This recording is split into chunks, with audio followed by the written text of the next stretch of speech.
But my beats, they are hard.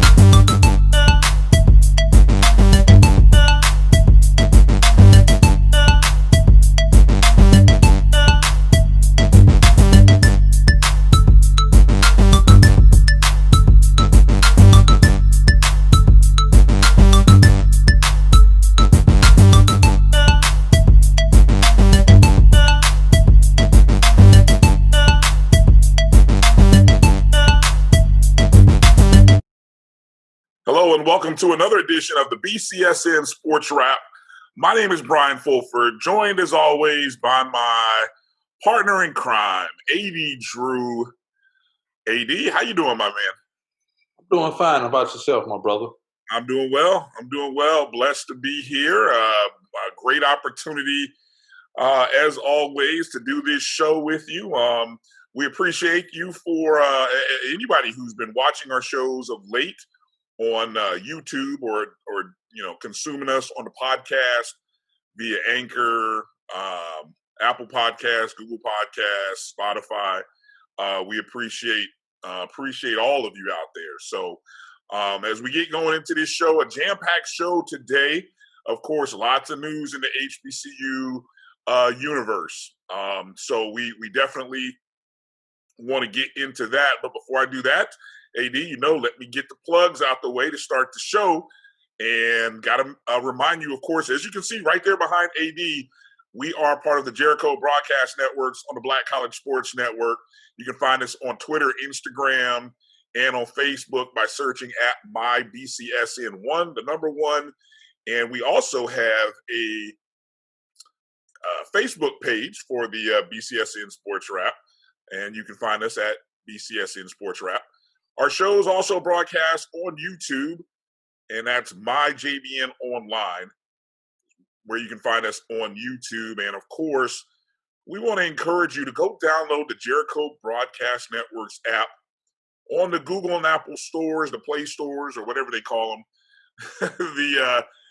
Just do a search. You gotta get app technology, man. You gotta get with the time, my brother. Yeah, I'm loyal Team Android over here. So want to remind you, just go to MyJBN or MyBCSN, and that's where you can find the download for the app. Any plugs that I missed there? I feel like I may have missed something. Any plugs I missed, AD? You got Facebook. You got everything out the way. So the podcast, of course, the audio version of this. If you're watching this, there's an audio version that you can download. Just simply go to Apple, Spotify, Apple Podcasts, Google Podcasts, Spotify, Anchor, Breaker, Radio Public, everywhere pretty much that you can get a podcast. We are there. Like, subscribe, leave comments. I think especially on Apple, that's how they like to do things. So leave comments and rate us 5 stars, 4 stars, whatever the most number of stars you can give us. We appreciate it. It all helps the algorithms and helps support this show. And tell a friend.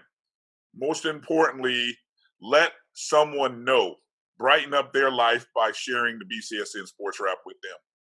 So, AD, big news. I tell you, the Southwestern Athletic Conference has had quite a year.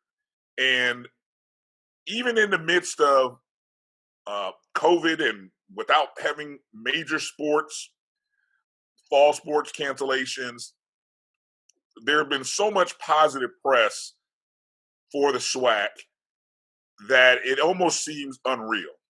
And so on the 21st day of September, the 21st head coach of Jackson State University was named, and he is the Hall of Famer who wore number 21, Deion Primetime Sanders and he will make his coaching debut in 2021. How about that kind of synergy, AD? That's beautiful when you think about it. Number 21 becomes the 21st head coach on the 21st of September, Brian. I wish I would see that many 21s when I go to Vegas, Biloxi, Amen. Philadelphia, Amen. or Tunica, Mississippi. Amen. So that's the best thing that I could say. Great job by Jackson State.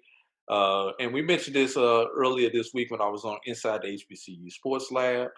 Jackson State has pulled a coup de grace in Black college sports. And we'll talk about this later on in the show when we have our guest from Inside the HBCU Sports Lab, Dr. Cavill, along with Charles Bishop and Mike Washington. But Brian, HBCU sports have become a case study for what could become in Black culture. What do I mean a case study?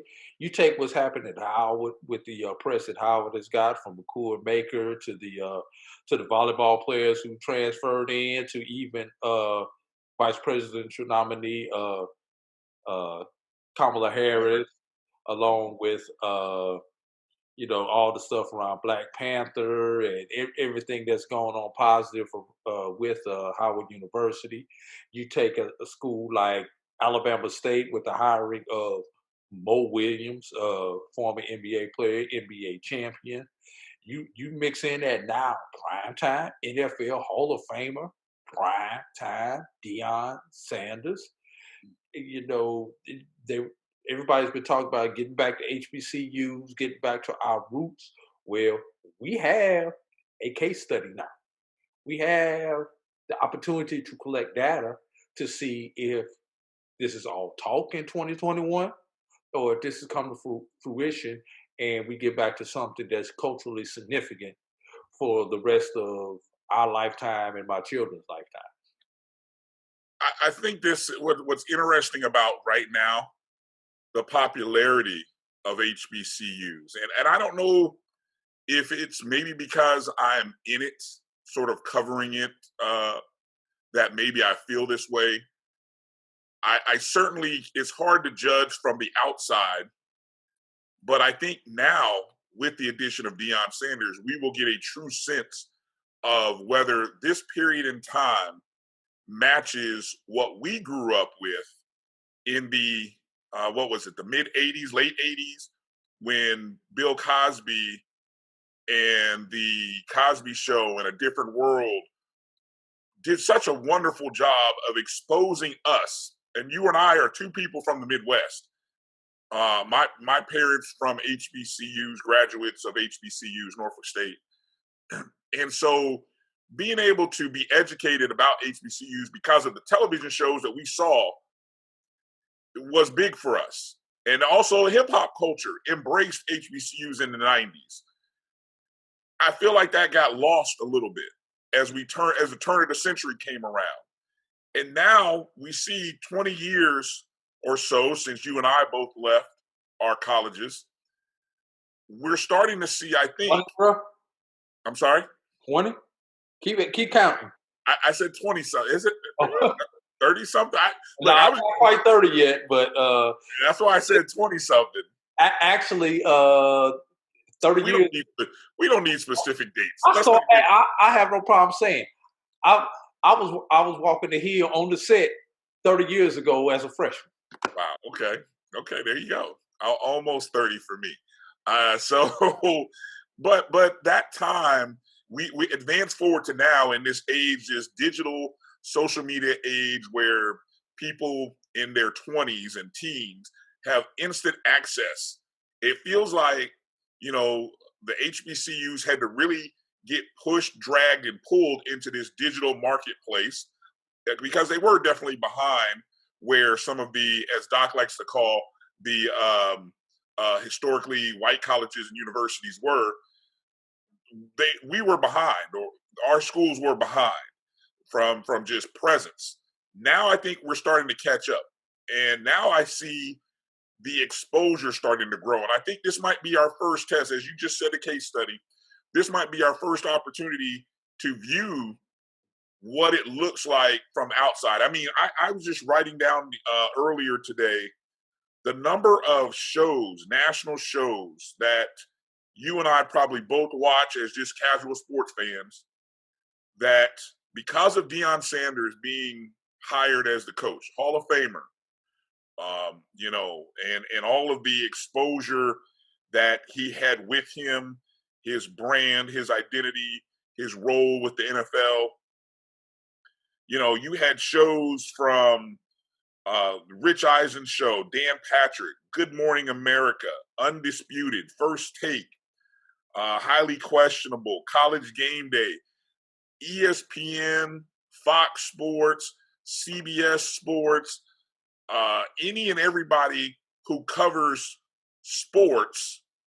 Even CNN, okay, mentioned Deion Sanders and Jackson State in the same breath. And so what that instantly did is, if you didn't know who Jackson State was, if you weren't aware of the rich history in football, and just everything that Jackson State has meant to the historically Black college landscape, if you didn't know anything about that, thankfully now, because of instant access, guess what you're able to do? Click, click, click, click, click. Boom. Oh, Jackson State. Oh, they play in this conference. Oh, look at this band. It just is that ripple effect now. Oh, Walter Payton went there. Thank you. Walter Payton. Jackie Slater went there. Yeah. You know, I mean, just the names and everything that goes on with that. I think, like I said, it really is amazing. And it's been interesting listening to the conversations over the past week since the announcement was made, even going into the weekend. I mean, here we were, there was HBCU media bickering. I don't know if they were bickering with one another, but everyone was trying to figure out who got it right, who got it wrong, you know, or who was going to be right, who was going to get it wrong, you know. And so I'm going to first say, you know, shout out to HBCUsports.com, Ken Rashad. Shout out to HBCUGameDay.com. I mean, those two platforms, you know, in the HBCU media landscape were very integral in breaking the story, covering the story in the beginning process before the official announcement when Deion made it on his podcast Sunday evening. So, you know, want to give those guys a shout out, because that's a whole, it was interesting kind of watch, you know, how that was going back and forth. But at the end of the day, whether you get, you know, they were I think they were somewhat properly sourced in certain places. And so that was really good to see. And again, we always come down to, you know, unfortunately, there's a little incident where Jackson State may have, and I guess they admitted it, that they misled, however you want to say it. Some people say they lied, other people misled. But, you know, initially they denied the report. Then they came back and stated that, no, that's accurate, or at least we have no comment. And I chalk that up personally, AD, to them wanting to control the story. I think they wanted to control the narrative. And they just, I'm going to give them the benefit of doubt. I don't know why, maybe I just am, that they used the wrong terminology. I don't, you know, who knows? I mean, but anyway, they used the wrong phrasing and they denied it flat out. And really, they should have just said no comment. You know, they probably should have just said, we have no comment at this time, blah, blah, blah, and just kept it moving and just let the reports go. But the minute you deny it, now all of a sudden it's like, whoa, wait a minute. Then you telling me all these other people and these sources I have are lying. So that was interesting. What was your, give me one. I know we're going to get into it later in this podcast with the crew. We've also got an interview coming up with Royal Maxwell. You had a great conversation. He is a Jackson State alum. He's also a coach in basketball, correct, AD? Yes, East Coweta High School. He's a former Jackson State basketball player from 99 to 02. So it was interesting getting his take on it as an alum, as a sports, as an athletic alum, somebody who played sports at Jackson State, then as a current coach. What is his thinking on it, and how does he feel as a coach who has athletes that he's trying to get to that level? How does he feel that has changed the landscape? And look, it's a great day to be a Jackson State Tiger. I love my school. Everybody loves their HBCU respectively. But it's a great day to be a Jackson State Tiger. It's a great day to be a fan of HBCUs, period. Just a conversation.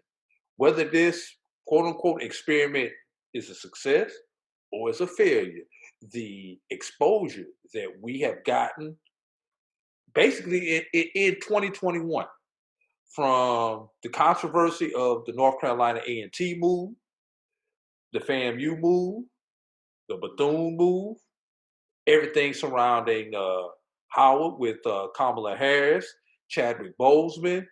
The list goes on and on with the exposure that Mo Williams, Makura Maker, everything goes on and on with the exposure that our HBCUs have gotten in 21. So in a year where, for lack of a better word, everything else is going to crap, HBCUs have gotten good press and look in a position to advance post-pandemic. HBCUs, especially the Southwest Athletic Conference, have really moved to the forefront. Brian, who said we weren't gonna have nothing to talk about during football season? Did you say that? That was a big worry 6 months ago. No lie, that was a big worry. Guess what? We have had plenty. We have had plenty, and for those of you all who don't know, we have left stuff out of our shows, not because we don't like your particular school, not because it's not important, because we're not trying to sit here for a 4-hour podcast.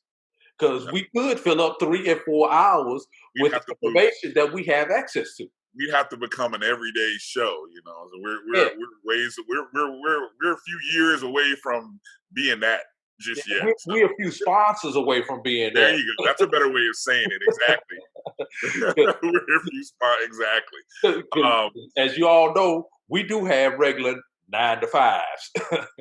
Yeah. So look, we're going to get into this. I'm excited to talk about it.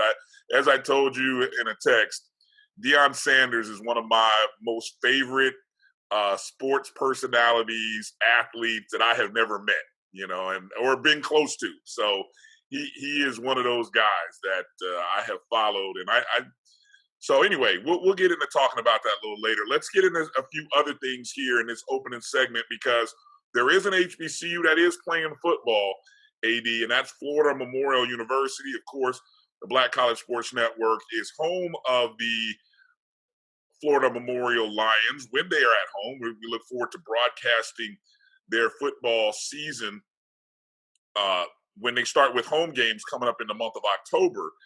But right now, they're just trying to, let's just say they're trying to put some positive quarters out on the scoreboard. And so, of course, last week against Kaiser, who was nationally ranked in NAIA, the Lions suffered a 62-0 loss, but it was the first game in 62 years. This time, this past Saturday, they played Ave Maria, who came into the ball game 0-1 as well. Ave Maria, the Grenadiers, were coming into the ball game after losing, in which they got shut out as well the week before. But once again, the Lions got off to a bad start, as I believe the Grenadiers would score on the opening kickoff. Now, interesting enough, this game got delayed about 30 minutes. As at the initial, I thought it was longer than that. Probably so. Initially, the game, right as the teams had come out after the national anthem and things, the teams had come out on the field. Then all of a sudden there was a lightning delay. And so, I don't know, maybe 30, 45 minutes later, they come back out on the field after warm-ups, blah, blah, blah. Opening kickoff, return for a touchdown. Ave Maria would go up 14-0 at the end of the first quarter. However, the Florida FMU actually would score their first points of the season in this contest. As I was trying to find, I had the stat page pulled up. I don't know if you've got it handy, AD. It was actually, I remember watching a play. It was actually a very interesting call. Their quarterback, and I really suck right now because like I had all this stuff pulled up. And Antoine Williams, thank you, internet, thank you for working. Antoine Williams would end up passing a touchdown. And he had a good game, 24-37, 372 yards, the touchdown, no interceptions. He was only sacked one time. And that touchdown to Markel Lee. Actually, Markel Lee, a freshman out of Palm Beach, Florida, did a great job of basically scooping the ball or getting his hands underneath the ball before he hit the turf. It was about a 10, 11-yard pass from Williams to Lee. And that'll be the trivia question 20 years from now when they ask who scored the first touchdown for FMU in the rebirth back in 2020, and it'll be Markel Lee. Unfortunately, though, for the Lions, the second half was not much better. They were down 28-6 at half. Defensively, though, held Ave Maria to just 14 points, 7 in each quarter. Final score, Ave Maria 42, Lions 6. Any thoughts as you watched that game? I thought it was a more impressive performance by the Lions in week number 2. Just got a special teams. Florida Memorial has got to work on the special teams. One opening kickoff, gave up a touchdown. Still got a long way to go on the special teams. If they could get that portion of the game right, that has really been their downfall right now. Offense is going to come. Defense is reactionary. Get your scheme right, get your people in the right place. But special teams is the killer right now. Yeah, the special teams is the killer. It's the bad starts. I mean, the offense, again, put up 441 yards of total offense. I mentioned the passing yards. The rushing game wasn't quite there this week, only 69 rushing yards. Ave Maria outrushed them 260-69. I mean, you can't give up 7.2 yards per rush, which is what Florida Memorial gave up. But in a lot of other stat categories, they controlled the game. Another key stat I was just looking at: third down conversions, 6 of 16 for Florida Memorial, and on fourth down they were 2 of 7. So. There were steps. It was a progression, and again, this week was better than last week, and so that's about the. That's the one positive you can say. I don't think I saw any major injuries for them, so I think that's a positive. Now, Florida Memorial 0-2, preparing for their next contest against another 0-2 team. That'll be this upcoming Saturday as Florida Memorial travels to take on Weber International. Weber just lost to Kaiser this past Saturday by a score of 52-7. Of course, Kaiser, who opened the season with the dominating 62-0 win. So again, here's a team that Florida Memorial gets to face that is sort of finding themselves as well. Not had a lot of success this season, 0-2 as well. So I will be optimistic for the Lions as I was last week. that this is an opportunity to get a win. This is an opportunity to get a win, and I think you have to view it that way when you go up against a winless opponent, right? Correct. All right, so yeah, that game, we'll definitely tweet that game. They've been pretty good about showing these games live by the host school. That game will be played, I believe, in Weber International is they're the host school. So I was trying to get a location on Weber for that game, but I'm sure you follow us on Twitter. We'll make sure to tweet out some information on that contest as we go. All right, we're going to take a break in this segment, and when we come back, we'll come back with a few more news and notes, and then get into a little more of the conversation. You hear AD's conversation with Royal Maxwell, and then we will be joined by Dr. Cavill's Inside the HBCU Sports Lab with Doc, Mike Washington, Charles Bishop, and we will get into talking about the Deion Sanders hire at Jackson State. You're watching and listening to the BCSN Sports Wrap on the Black College Sports Network. We'll be back right after these words. My God, it's another sad day in America. Painful to be introduced to George Floyd during his last breath with a cop's knee on his neck. He deserves so much more. How many black lives have to be taken before something is done? We are not a threat. I am shaking as I type. This has got to stop. We are sick of We it. need conviction. I just want us all to live. Death will not stop until the powers that be are finally held accountable. Don't look away from the truth until every one of us are free from white supremacy. The world stands with you.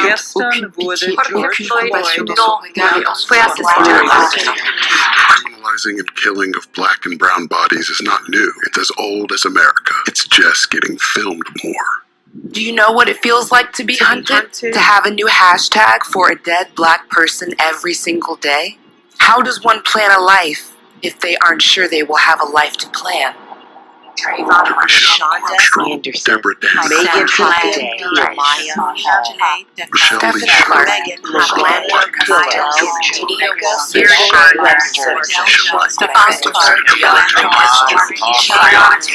George Floyd. His name was George Floyd. Say his name. Say his name. George Floyd, say his name. Say their names. Once again, and always, we fight for justice. Black Lives Matter. Black Lives Matter. Rest in power, beautiful. You didn't deserve this. It's never too early to plant the seed, to share the tradition, and instill a sense of pride in your HBCU with your little ones. HBCU Pride and Joy Children's Boutique helps you share your school spirit with a wide selection of adorable kids' apparel and accessories officially licensed from your favorite HBCU. Visit hbcupridejoy.com and follow us on all social media at HBCU Pride Joy on Facebook and Twitter. We are back. For the first time in 62 years, the Florida Memorial Lions will hit the gridiron, and their home games will be streamed by the Black College Sports Network at www.fmuathletics.com, www.mybcsn.net, and on the MyBCSN app, available on Google Play and the Apple App Store.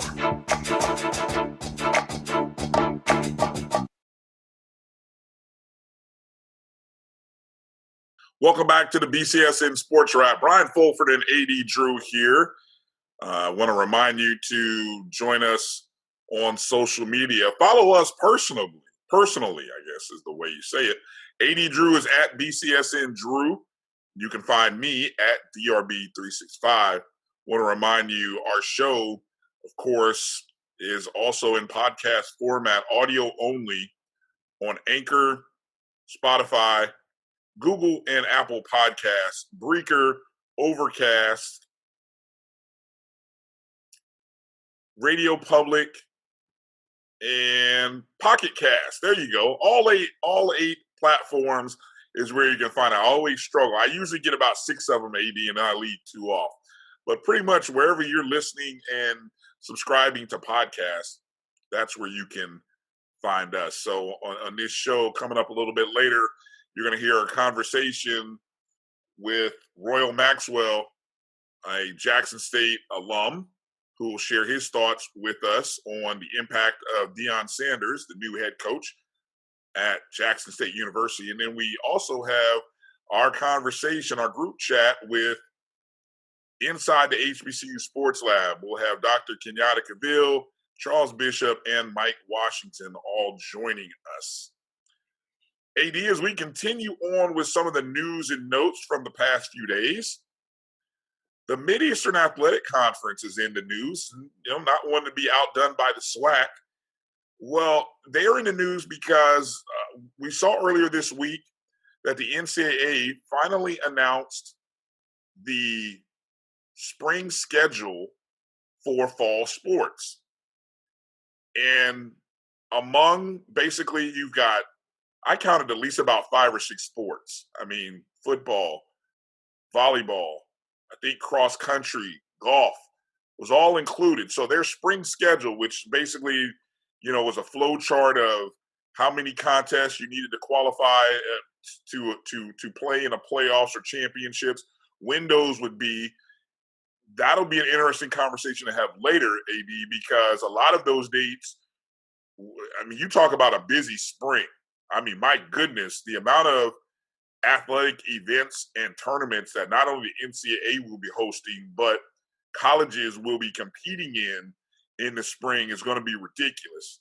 But it is what it is, good for the athletes that they're actually going to get a chance to play. Good luck to all the college administrators in trying to figure out their schedules and get enough people to hire for so on and so forth. Good luck to the facility operators at all of these colleges and universities who are going to have to plan and coordinate all this stuff. Good luck to the chief of police at all of these universities Security, right? Who will have to do multiple security, outside security on multiple days. They're going to be probably multiple Saturdays that are going to look like homecomings on certain campuses with a number of off-duty police officers that are going to be working. And finally, Brian, good luck to the SID, who is going to have to be in 3 and 4 places all at the same time, upload the stats, and write articles and get stuff out to the TV stations and every doggone thing else that they have to do in order to get publicity for all these athletes who are going to be playing at the same time. I hope these administrators or the SIDs have already reached out to their schools' journalism departments and said, hey, we have opportunities and a need for people to write stories and summaries this upcoming season, because this is a great opportunity for young people to get involved in sports. And if you are a young person that wants to get involved in sports, the best way to do it is right there on campus within your athletic department. Volunteer to do something. If you're a writer and want to write, volunteer to write. There are great opportunities, lots of opportunities upcoming, because as you just mentioned, one person can't do it all. 2 people can't do it all. So it really is a tall task upcoming. I mean, photojournalists, podcasters, production people. We don't want any more. We don't want the extra podcasters. We just photojournalists. Yeah, you don't need the extra. Let us handle the podcast. No. Bring your 10-minute story to us at the Black Sports Network. There you go. We have a platform for you. That's true. We just need people to get out and cover, because let's be real, Brian. We're not going to be everywhere. We can't be everywhere. Right. We already have enough games that we have to do, and it's already tough for us to coordinate our schedules. But Lord Jesus, to have to be in this city on Saturday, this city on Sunday. Do you drive? Do you fly? Do you rent the car? Do you We need a nice rental car sponsorship for anybody out there listening. Enterprise, Hertz, Budget, Nat. Holla at your boy. Southwest, Delta, American, somebody, and you know the worst part about it all for you and I, Brian, we got to be at the 9 to 5 on Monday. So yeah, don't remind me. Yeah, okay. So let's move on here. Back to the MEAC story and the NCAA. So all of that came out, and one of the little tidbits that maybe some people missed was that originally, and this came through in the conversation a few shows back. We talked with Craig Haley of Stats Perform FCS. He is a senior editor over there, and he talked about that the initial plans were that the NCAA would probably have 10 automatic qualifiers. Of course, there are 13 FCS conferences, and the only 3 conferences that do not have automatic qualifiers are the Ivy League, the SWAC, and the MEAC. And of course, you know, we know why the MEAC and SWAC don't, and the Ivy League. But the Ivy League doesn't. Right. The Ivy League's just not interested in playing in the playoffs. They've got other things going on. The Academics, right. But what came out is when the spreadsheet came out on Tuesday, it said 11. And it was like, whoa, wait a second. 11 automatic qualifiers? Well, what that meant was, and what we later found out, is that the MEAC had, through working with the NCAA, had accepted or received an automatic bid to the FCS playoffs in the spring. And what that meant, MEAC Commissioner Dr. Dennis Thomas stated on Wednesday that the championship game, and of course, if you think back here, the MEAC had come out with the announcement right about the same time a month ago when the SWAC released their entire schedule. The MEAC released dates, which sort of fell in line with the plans by the MEAC, or by the SWAC, excuse me, to have a championship game. Well, first off, the MEAC was going into 2 divisions, 9 schools splitting into 2 divisions, and then you would have a North and a South playing a championship game, and I think the date was the same weekend as the SWAC's date. Well, you know, we speculated on, you know, when the playoffs might occur, so now that the dates officially came out, what the MEAC did is Commissioner Thomas stated that they moved their schedule up 2 weeks, and that the championship game of the Mid-Eastern Athletic Conference, the first in the 50-year history, will be the weekend of April 17th. And so what that means now is that the schedule of games moves up, and the schedule of games in the MEAC over a 9-week period will run from February 27th to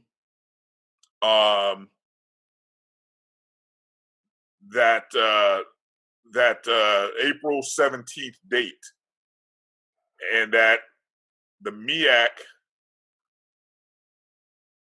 would actually have an opportunity to compete on the first weekend of the playoffs, which will be April 24th. Okay, so hopefully all that was understood there. Again, MEAC schedule starting February 27th, championship game April 17th, FCS playoffs, 16 team now. You know, they went to a 24 team several years ago. There will be 16, so it's just a 16 team playoff, which basically eliminates a week. Exactly, 4 weekends basically. It basically takes the buys out that were there.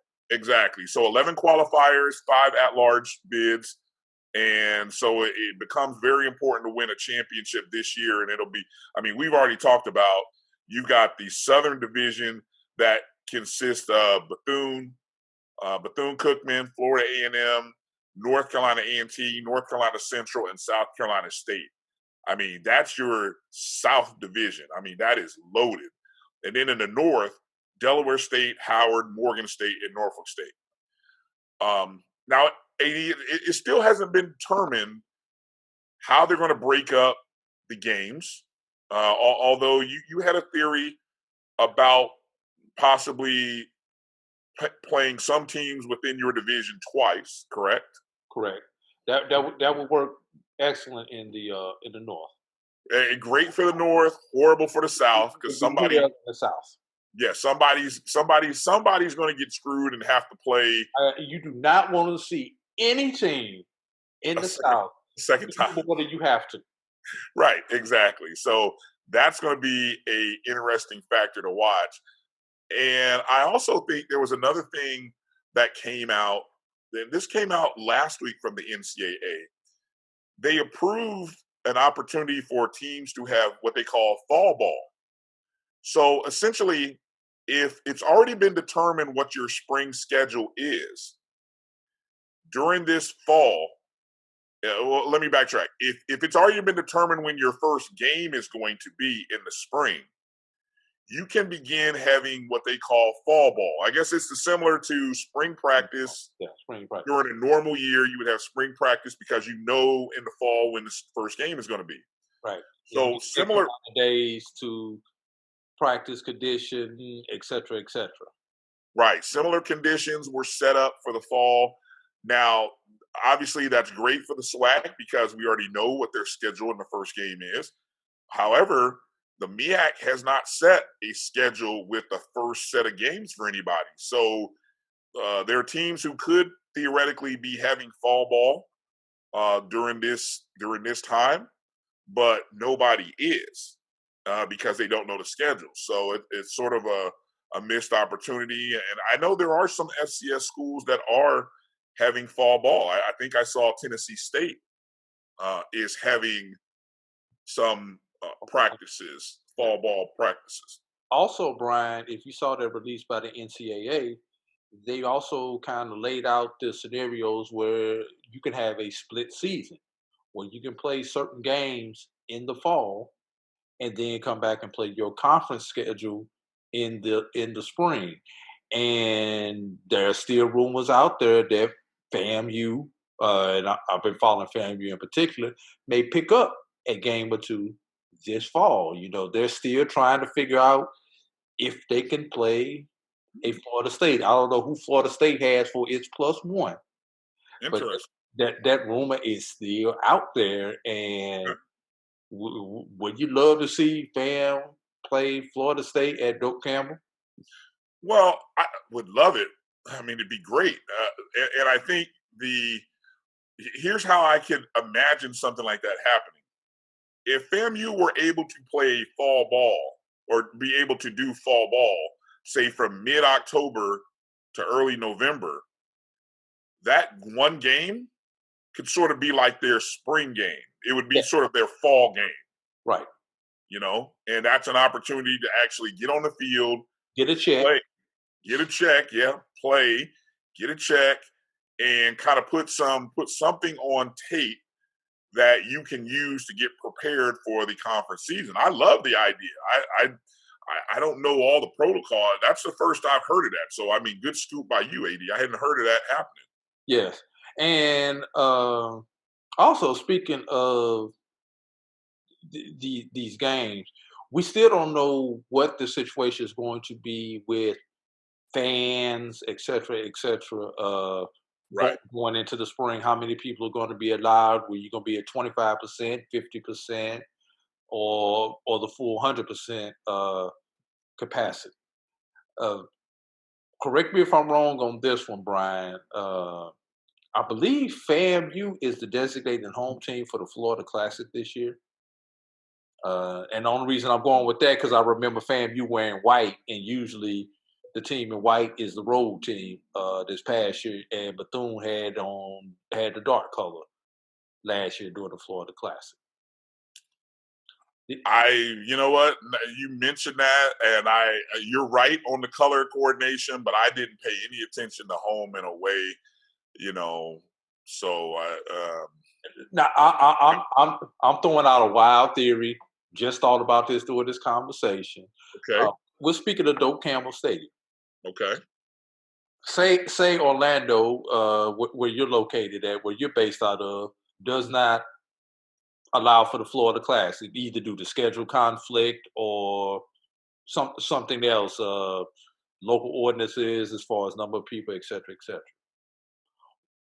But We know Tallahassee is allowing fans in the stadium. We've seen it, right? Why not go take the Florida Classic over to Doak Campbell?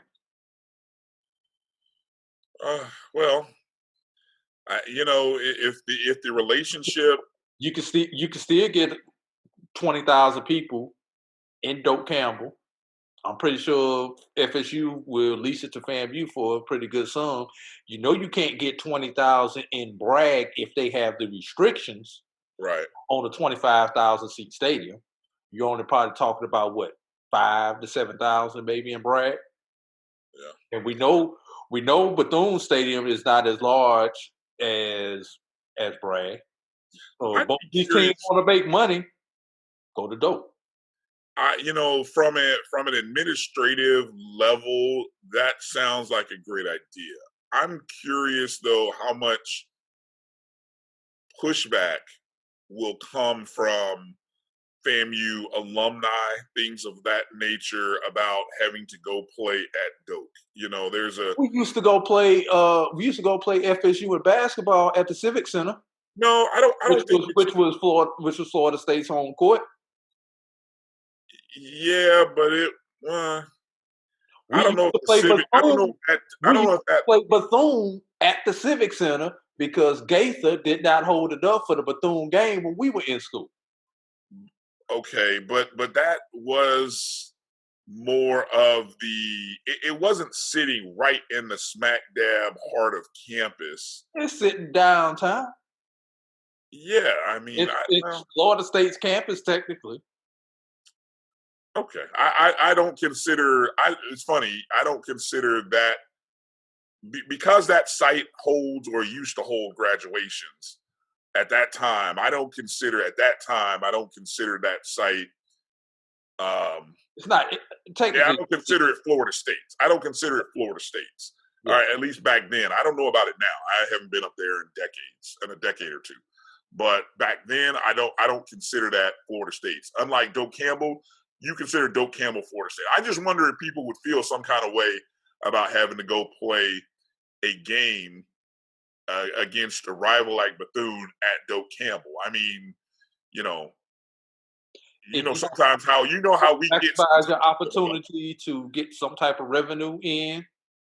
Look, no, you're making all those points are valid. And the two schools still split the money like they would down in Orlando. I get it. There are lots of, it makes sense, but you know how we get sometimes about things, and we get in our feelings, and I just wonder how many people are going to get in their feelings about having to go to Florida State for a FAMU Bethune game. Would it make you feel better if we painted the field green and orange over at Doak Campbell? Now, yes, if they allowed us to paint the field orange and green, yes, I would be all for it. I think, or do like you do down in Orlando and have one end zone for each team. But Florida State. Now, see, that's when Florida State people might get in their feelings, because they might be like, "Oh, hell no, that's our field. There's no way we let anybody come into our place and put their logo and stuff on our field." I'm just saying that. So unique circumstances, unique times call for unique ideas. Well, as we're talking about Florida A&M and stadium issues and sites and locations, that became a story this past week as Florida A&M Stadium, Bragg Stadium, one of the largest stadiums actually in the Mid-Eastern Athletic Conference, and I think outside of the stadium that Jackson State rents, actually in terms of on-campus stadiums, Bragg Stadium might be the largest on-campus stadium. I think it's slightly larger than Alabama State's stadium, maybe about 1,000 people, but they're neck and neck. And it's definitely a couple of thousand larger than Mumford Stadium, where Southern plays. Yes, I think about 22,000. Right. So I think the capacity is about 25,000 or something at Bragg. Well, Bragg at Hornet Stadium is around 25. Yeah, Bragg Stadium apparently it is in desperate need of repair. It's been known for quite some time, and I think, to my understanding, the stadium was sort of coming up on an anniversary next year in which repairs were desperately needed, and in the tune of about $10 million is what was needed. Now, the Tallahassee City and Leon County commissioners looked at sitting as the board, and I'm reading this right here from RattlerNation.blogspot.com. Always love the information that he drops on Florida A&M. The Tallahassee City and Leon County commissioners approved, let's see, they were sitting as the board of the Blueprint Intergovernmental Agency. They approved a $10 million funding request from FAMU to make much needed repairs and improvements to the 67-year-old football stadium. Bragg Stadium, 67 years old. They needed plenty of things updated, modernized.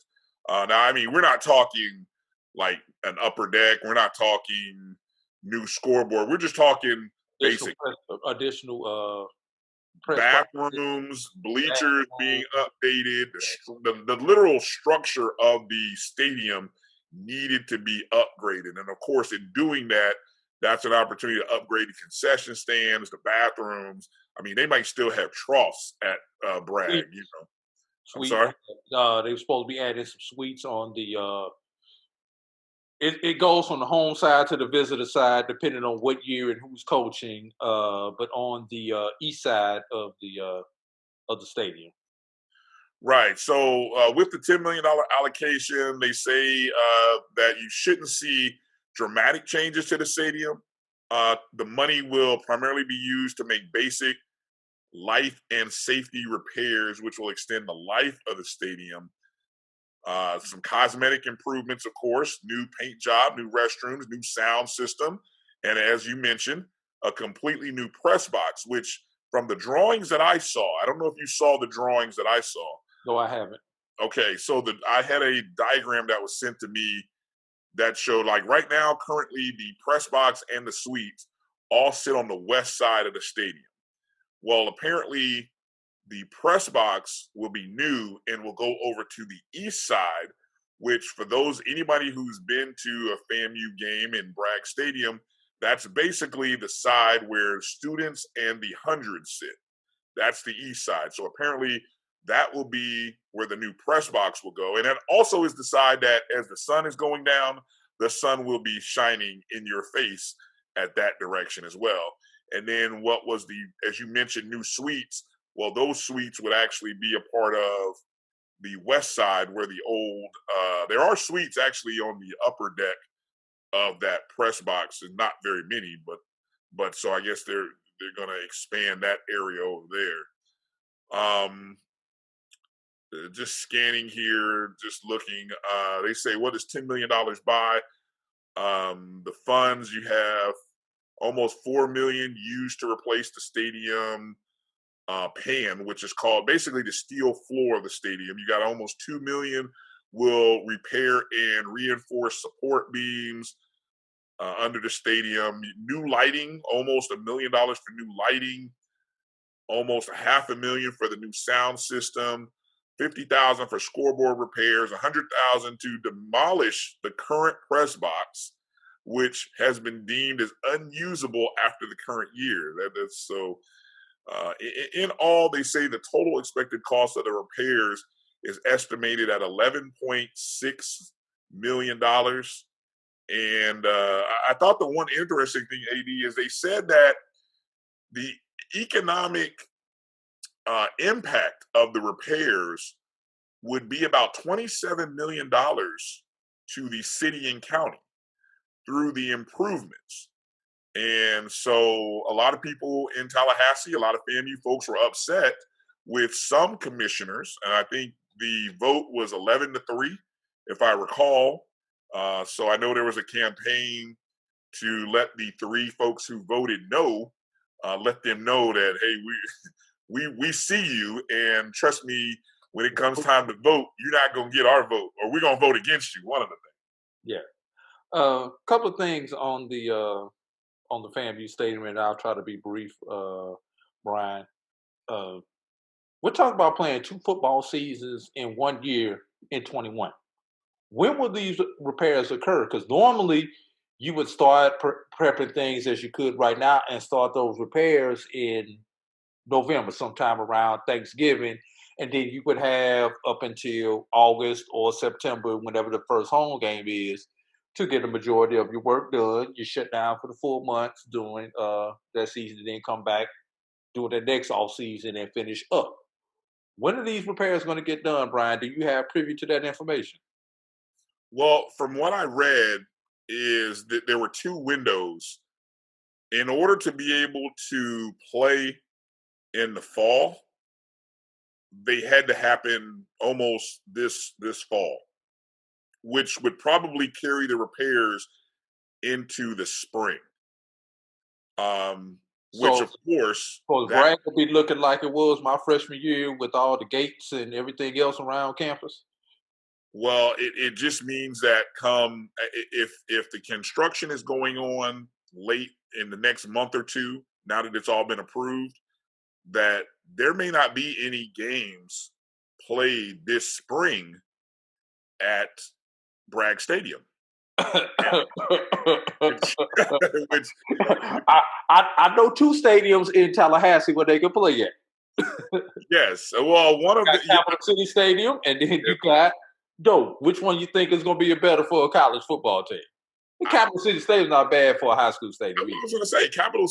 If you're dealing with limited capacity seating, apparently Capital Stadium is where a lot of the high school teams do play, but that can seat 10,000, from what I'm told. And if you have restricted numbers in attendance, well, that's where you're going to have to play. Now, again.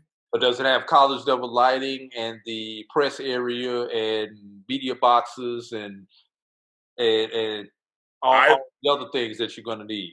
I've had someone tell me that it is up to snuff, that it is suitable, and it could be done. Now, if you, as you've already stated, if you want to increase the capacity, you want to try to play at Doak. You want to see can Doak. Obviously, Florida State won't be playing there in the spring. So can you get the rental or approval or whatever it takes to play 4 games, possibly 4 or 5, at Doak Campbell this season? I mean, will they let you? I mean, I go to things like locker rooms and things of that nature. You know, how are you going to be housed for all of that stuff? I think it'll be interesting. I'm sure the negotiations have already started. Maybe that's something that we'll have to put a call out to our people in Tallahassee and start getting some feelers on that. Before we jump off the story, one last thing, Brian, and I sent these to you. Looking at the headlines around this story, 2 headlines. Headline 1. Money pulled from FSU Convention Center to fund FAMU stadium renovation. Yes. Headline 2.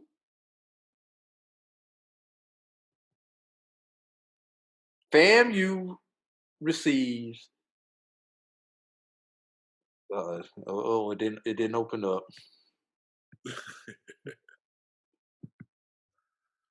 Which headline? Which headline is this? Is this the WTXL?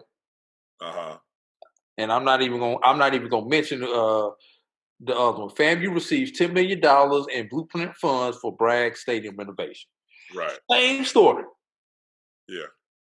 2 different spins. Yeah. 2 different media outlets, both of them based in Tallahassee.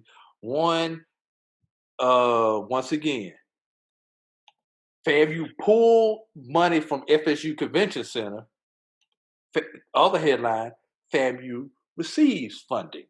Well, and you know what's so dishonest from that? It's not FAMU that pulled the money. It was money that this agency, this Blueprint Intergovernmental Agency, voted to allocate. All they did was pull $10 million from 40 million that had been originally allocated to FSU for the creation of a convention center that has not even been designed yet. Exactly. Whereas FAMU had a shovel-ready project. Exactly, and would drop $27 million in impact because of the jobs and other things that would drop $27 million estimated into the city coffers in some form or fashion. So, it's interesting, like you said, the spin on that. And just to clarify, I said the vote was 11-3. It's actually 9-3. The commissioners voted 9-3. There were 12 members on this in the city and county commission, and the vote was 9-3. And they met for some nearly 5 hours, 4.5 hours, and 3 commissioners voted not to give FAMU that $10 million. So I thought that was pretty interesting. Speaking of stadiums, Drew, another school in Florida has been making improvements, or actually building a stadium on campus during this time when there's no football. And credit to EWC, Edward Waters College, of course, was building a new on-campus stadium just next to, if you've been to EWC, right next to the basketball facility, the gymnasium, and they built a new stadium. And if you have not seen the images, it is absolutely beautiful. You can go to I believe EWC Tiger Pride on Twitter, and there are some very cool aerial shots of the field, of the bleachers that have been installed. I don't know if everything is done, but I'd probably say the project is about 80% complete. Yeah, and it's probably been a blessing in disguise, because I know they lost some time due to COVID early in the season, that they are not playing. Now they can kind of slow down and get everything completed and finished before they start playing this spring. Yeah, I was going to say, and they are playing in the spring because they are, matter of fact, they are actually the opening opponent. Against who again, Brian? I believe Jackson State, if I'm not mistaken. Oh, okay, right? I just wanted to see if you know. Yeah, right. Talk about the synergy in this particular show. Yeah, so EWC will be the first opponent for Jackson State, and one thing we still haven't heard. We haven't heard anything about. We know that we'll put it like this: we haven't heard anything from the Division II.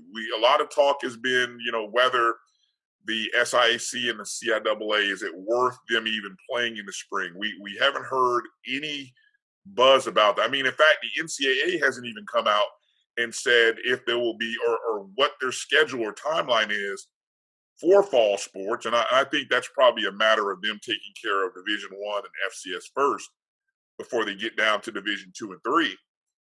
But as I think about NAIA, who's already set dates, correct? We've already seen that the NAIA has set dates, and the championship will still be held in Grambling, Louisiana, in the spring. Yep, and Eddie Robinson. That's Stadium. A Monday game, the Monday after Mother's Day. Right. So it'll be interesting. I know EWC is still a provisional. They're still an NAIA member, so there will be opponents for them to play in the spring on the NAIA level. They're after a year of playing an SIAC schedule, and they had planned to play an SIAC schedule, and are hopefully planning to move into the SIAC in the fall, because this is year 2 of their probation. Is it probationary? Is that the right word? They're exploratory phases. Okay, the exploratory phase. Thank you. Yeah, so that's where they're at right now. But when they have this new stadium, it is beautiful. I mean, I like the turf too. They did the two-tone green turf, dark green and then your more every 5, yeah. natural green every 5. So it's pretty nice. I encourage you to go to EWC Tiger Pride is the Twitter handle, and I believe that is also the website. So Yeah, I know those. It is. Yeah, And I know. one last thing about that forward thinking, the field is lined for soccer and lacrosse. Okay. Well, yeah, we do know that they have a soccer program. Interesting about the potential of lacrosse, though. Yeah, that'll be, we don't have, I don't think, well, we do have one HBCU that has lacrosse. There is one. That being Howard. UDC has lacrosse also, if I remember correctly. Yeah. Yes. Right. All right. Let's move into another story here that caught our attention from this past week. The National Football League, actually more so the Pro Football Hall of Fame. It's not really the National Football League. It's the Pro Football Hall of Fame announced the list of modern era nominees for the class of 2021. Now, this list is in total 130 players. Now, if you recall, the class of 2020 did not get to have their induction ceremonies at the beginning of this season a month ago in August. So next year will be a dual celebration. You'll have probably one day in which they'll do the class of 2020, and then they'll do another day with the class of 2021. So, I mean, that's going to be an amazing weekend with 2 Hall of Fame classes going in. But among the 130 nominees, there were 7 HBCU grads who were part of this list. And those names include Steve McNair of Alcorn State. Somebody harassed me on, not harassed me, but they checked me up on my pronunciation of Alcorn. I think I even made the mistake. I called it. Did I just say it again? Did I say Alcorn? No, you said Alcorn, just like I've said Alcorn many times. It's Alcorn. Alcorn. Alcorn. They correct me, but sometimes it gets like Lafayette, and Lafayette. Look, you're listening to 2 Midwest guys, so I mean, look, we're just going to continue to get this wrong. Eventually, when I saw talk about over her when that St. Louis accent out there, you don't say that. Okay, so yeah, Steve McNair. Then you had Albert Lewis of Grambling State, Donald Driver, of course, he too of Alcorn State, Jimmy Smith of Jackson State, Ben Coates from Livingstone College, Nick Collins from Bethune-Cookman, and Eric Williams from Central State. Well, AD, I don't think, and none of these guys were finalists a year ago. But, I'm not really sure either gets in this year. But if you had to sort of handicap this list, and let's give it time, over the next 5 to 10 years, who is likely to get in maybe over the next 5 to 10 years? Steve McNair is going to get there eventually. I think Steve McNair has been, for lack of a better word, punished by the way that he passed versus his playing career. And everybody remembers the controversy around how he passed. I won't get into it. Just Google the story. You can see that. But I think the media is kind of holding against him, just like that marginal player who was treated the media like crap, which Steve McNair didn't, or just like the people in the steroids area in baseball that's being held against them, and some people's off-field life gets held against them when it comes to this. This should be your own field recognition. On the field, got to the Super Bowl, even though he lost. Thank God my Rams beat them. At that point in time, the Rams were my team. Multiple Pro Bowls, revolutionized the game. Highest quarterback ever drafted out of an HBCU. Right. Accolades go on and on and on. Double-digit year career. Finished his career in Baltimore. Finished career decently in Baltimore. So and don't forget he was an MVP. Yes. Oh yeah. MVP with Peyton Manning one of those years. Yeah, I believe was that the year that they went to the Super Bowl. I believe that was the Super Bowl year. Don't quote me on that. Yeah, don't quote me on that. I just know he split the MVP. No, that was Kurt Warner won it that year, but it was some time during that time. I think it was the year after they went to the Super Bowl, actually, when they split it. Number 2 on my list, I would probably say Donald Driver would be number 2 on that list, although it is getting tougher and tougher for receivers to get into the Hall of Fame with the numbers that today's receivers are putting up, and the game has changed so much. But during his time, Donald Driver was a beast. Well, look at the names. Okay, so in that class of 130 players, we got to mention Jimmy Smith too. Just those 2 guys. I mean, Donald Driver, 14 seasons with Green Bay, 7th round pick in '99, 61 receiving touchdowns, 743 catches. Now, if you think Driver gets in, these are the numbers for Jimmy Smith. Wide receiver, a 2nd round pick by the Cowboys in '92, although he played for the Jaguars for 11 seasons.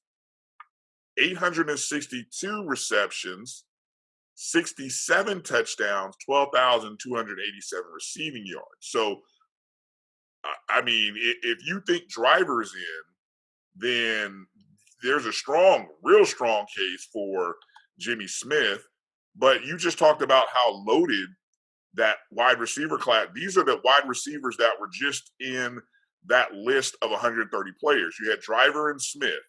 You also had Torrey Holt, your guy from St. Louis Rams. Calvin Johnson, interesting case study on whether Cinco. Right, Ocho Cinco. Derek Mason, who I believe was a teammate of McNair's. Mushin Muhammad, who played at Carolina. Rod Smith, who played in Denver. Hines Ward. Now to me, there's a name that I think is a Hall of Fame worthy guy. Reggie Wayne of the Colts. I think he will one day get into the Hall of Fame. Wes Welker had a stint with New England, Denver, and Miami. Yes. And then Roddy White, probably more known for his time in Atlanta, if I'm not mistaken. You left Henry Ellard off the list. Henry Ellard, yeah, exactly. Yeah, thank you. Yeah, Henry Ellard as well. So, as you stated, the wide receiving class is tough. But yeah, I mean, coming after those guys, it'll just, it's just a matter of time. I think the one guy, if I had to handicap it, I would go Eric Williams, because if I'm not mistaken, Williams here was part of the Cowboys. He was a 3rd round pick, 10 seasons from 91 to 2000. I mean, so that was part of the championship years with the Cowboys. Played 133 of 146 games as a starter. I don't know what the number of Pro Bowls were for him, but I think Pro Bowls and All Pros matter, at least when you start breaking it down. Yeah. And I don't recall, I mean, we just mentioned Steve McNair and his MVP. I'd have to go real deep diving to kind of see where some of these other guys fell. So, I mean, if I had to handicap it, I would go Williams and Jimmy Smith would probably be the first 2. And now here's the problem, Brian. Yeah, you're only gonna get 5. Well, sure. on any given year. In any given year. You're going to get a maximum of 5. One is already gone. So there are only 4 opportunities to get in because Peyton Manning is up for his first year eligibility. He's going to get in his first year. You can go ahead and chalk that one up. So there's really only 4 spots available. Out of the 129 other players, are they one of the 4 best out of the group? Another player who's probably going to come off the board this year is Darren Woodson. I would get, and even possibly Charles Woodson. This is his first year of. Oh yeah, he's first ballot. He's no doubt first ballot. You got 2 spots left, my brother.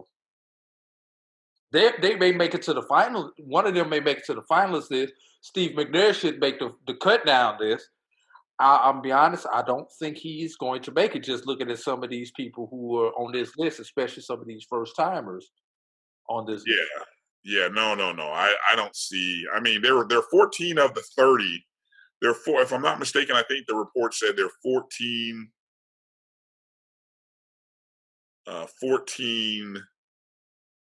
first-year eligible players. And those first-year guys, I mean, like you mentioned, Peyton Manning, Charles Woodson, those are... Darren Woodson.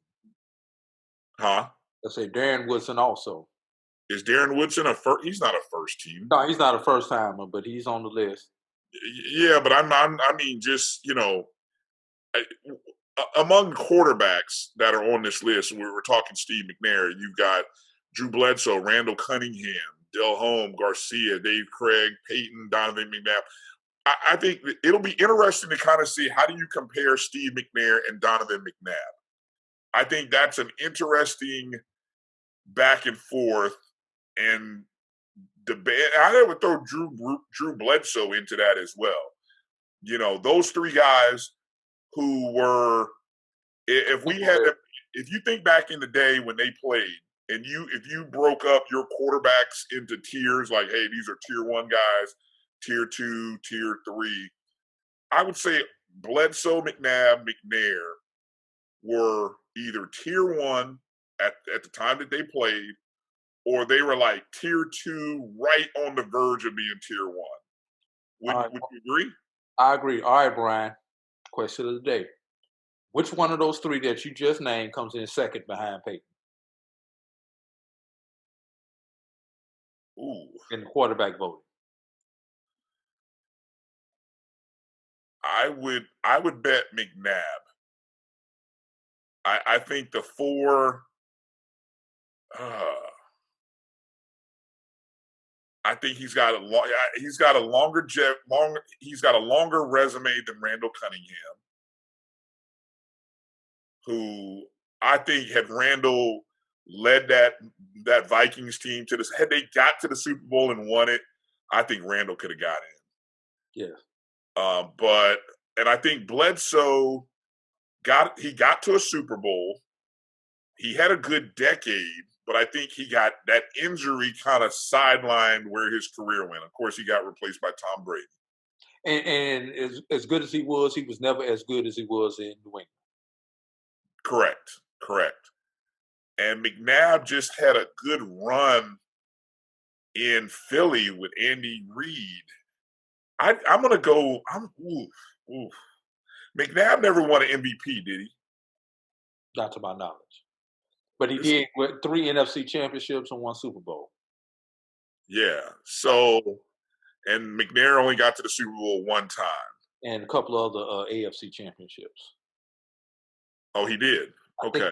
I think he got to at least one other. I think he took Baltimore to an AFC championship towards the end of his career.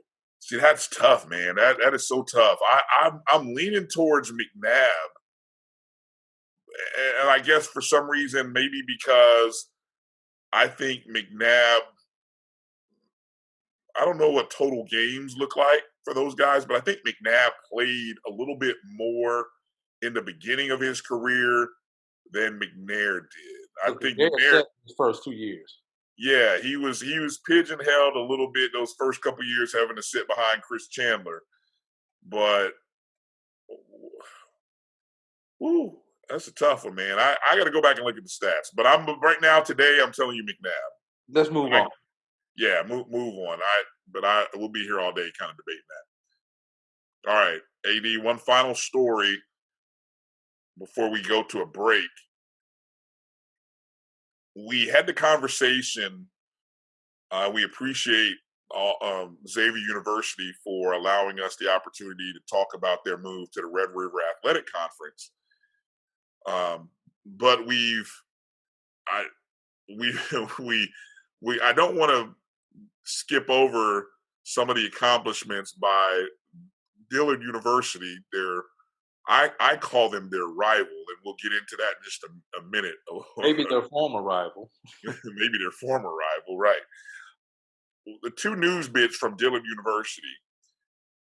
Dillard had 3 athletic programs earn the NAIA Scholar Athlete Team Award for the 1920 year. In order to be a Scholar Athlete team, the team needs to have a cumulative team GPA of 3.0 or higher for both semesters, that's fall and spring, for all varsity players on the roster. The 3 Dillard programs that earned the national recognition were volleyball, women's outdoor track and field, and the women's cross country program. So shout out to those ladies who did a great job of getting it done in the classroom.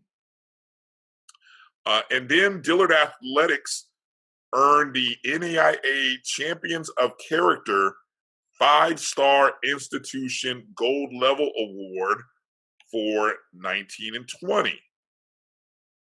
Dillard was recognized as a Champions of Character 5-Star Institution Gold Level Award winner, recognized by the NAIA.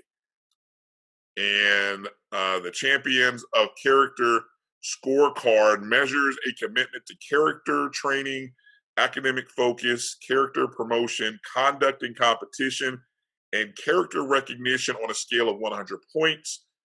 Award levels are based on the number of points earned, gold being 90 to 100, silver 75 to 89, and bronze 60 to 74. There were a total of 180 member institutions that were named 5-star award winners, including 112 gold level status members. There were three Gulf Coast Athletic Conference members that received recognition. Dillard and Russ College earned a gold level score, while Xavier picked up a silver There's score. that name again. Yeah, there's that name. So there's Dillard winning on the rivalry over Xavier in that one. Dillard has been a champion of character institution 9 times in 07, 08. Let me see if they did a run here. I could shorten this up a little bit. From 2007 to 2013 consecutively, that is 6 consecutive years. Then the 15-16 year, and then the past 2 seasons, 18-19 and 19-20. Since 07, including 3 times earning silver status. And so congratulations to Dr. Kiki Baker-Barnes, and she's the Dillard Director of Athletics there, doing some great things over at Dillard, and, former interim commissioner of the GCAC. And so we definitely, friend of the show, friend of the network. I think she's still interim. I think she's still interim until they finish the search. No, I think she stepped down from that. I thought I saw a report. I think she's back to being the director of athletics full time for Dillard. I don't think. I think that's part of me personally. I think that's part of the reason why Xavier is not in the GCAC right now, because they don't have a full time commissioner right now. Right. But Brian, while we're talking Xavier, while we're talking Dillard, there is an elephant in the room. There is? Yes. Will these 2 teams continue to play each other? I don't know. Will they? There was some banter that went back and forth on our Twitter feed concerning this rivalry. Yeah. I kind of let you get into the particulars of it, some of those tweets, but there are just certain rivalry games that should be played in certain sports. Dillard Xavier in basketball should be played. Conference, non-conference, playground, YMCA, I don't care. That's the game that should be played. Go ahead, Brian. So this happened over the weekend when we sent out our tweets actually about the show. We were mentioning that we were talking about Florida Memorial, of course, mentioning Xavier's move from the GCAC to the Red River Athletic Conference. Of course, we had the segment with our good friend Chris Ferguson. So it was a loaded show that we had. And we got a reply from Walter Kimbrough, who is actually Dr. Walter Kimbrough, the president of Dillard University at Hip Hop Prez, P-R-E-Z. I love the Twitter handle. I love the Twitter handle as well. So, and it is him because it's a blue check mark. So that's the only way we can say without a doubt, unless somebody grabbed a hold of his Twitter handle over the weekend, we're going to assume that it was him. But he replied back and said, because we did have the discussion during our show about Xavier and Dillard, and he said, quote, "There is no rivalry without consequences. If championships are not on the line, it's not an exhibition, or it's just an exhibition. This is what happened to Big East basketball when Syracuse and Pitt left. At Go DU, that's GEAUX-DU, will not be going to the Red River Athletic Conference, so our storied rivalry now dies." So 2 bits of breaking news right there at that time, ending all speculation that Dillard, I think because somebody in our show may have insinuated or dropped a thought or an idea that Dillard might want to join. Speculated, thank you, that's the word. That Dillard might be looking to move to. Well, that was debunked by Dr. Kimbrough. And, they sort of started a conversation back and forth about rivalries and non-conference games. Dr. Kimbrough further added, what significant rivalries exist where there is nothing on the line? Question mark. I can only think of Louisville versus Kentucky, and they didn't start playing regularly until the 1980s after going over 50 years without playing, but they play once a year. I didn't know that. I didn't not know that. That's pretty interesting fact. But I grew up in the next state over, and I always thought Louisville, Kentucky played each other. I got another one. You're talking about rivalry. Missouri and Illinois in basketball have been playing since at least since I was a teenager, probably before that. But I remember they always played the annual game in St. Louis right before, I believe it was right before Christmas every year. Right. Maybe before Thanksgiving. I can't remember, but it's always before one of those 2 holidays. It was called the bragging rights. It was sponsored by Bush back in the day, but I don't know if it's still sponsored by Bush as in Anheuser-Busch, but the bragging rights game, right. They've played it in 3-4 different arenas, venues in St. Louis. It just makes sense, sometimes when you have programs that are right next to each other,